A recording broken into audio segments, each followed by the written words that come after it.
एक बार की बात है, लुसी नाम का एक युवा लड़का था जो हमेशा अपने आसपास की दुनिया के बारे में जानने को उत्सुक रहता था और जीवन के बड़े सवाल का जवाब तलाशता रहता था। एक दिन उसने गांव की सबसे ऊंची पहाड़ी पर रहने वाले बुद्धिमान ज़ेन गुरु के बारे में सुना। उसने गुरु से सीखने का संकल्प लिया और पहाड़ी पर चढ़ गया। वहां उसे ज़ेन मंदिर मिला, जहां गुरु अपनी उत्सुक आंखों और आशा भरे दिल के साथ रहते थे।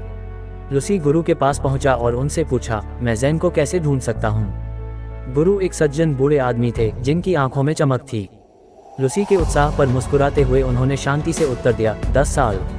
लुसी का दृढ़ संकल्प और भी मजबूत हो गया।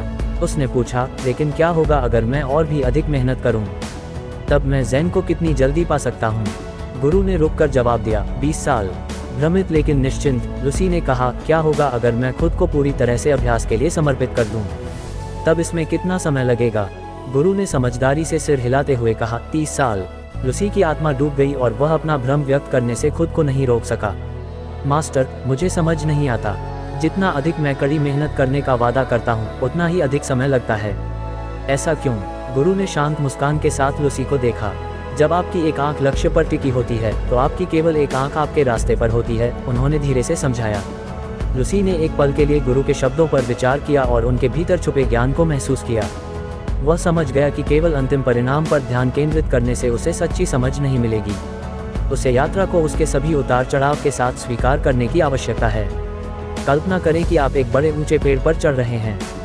आपका लक्ष्य शीर्ष पर पहुंचकर वहां इंतजार कर रहे पके रसीले फल को पकड़ना है। लेकिन बात यह है कि अगर आप फल को देखते रहेंगे और सोचते रहेंगे कि जब आप इसे प्राप्त करेंगे तो इसका स्वाद कितना स्वादिष्ट होगा, आप अपना संतुलन खो सकते हैं और गिर सकते हैं। इसके बजाय चढ़ते समय उठाए जाने वाले प्रत्येक कदम पर ध्यान केंद्रित करें। इस बात पर ध्यान दें कि आप अपने हाथ और पैर कहाँ रखते हैं। अपनी उंगलियों के नीचे की खुरदुरी छाल को महसूस करें और ताजी हवा में सांस लें, यह जानते हुए कि हर कदम के साथ आप अपने लक्ष्य के करीब पहुंच रहे हैं। चढ़ाई की प्रक्रिया का आनंद लें। जीवन भी उस पेड़ पर चढ़ने जैसा है। यदि आप अंत में मिलने वाले इनाम पर बहुत अधिक ध्यान केंद्रित करते हैं तो हो सकता है कि आप यात्रा से ही चूक जाएं।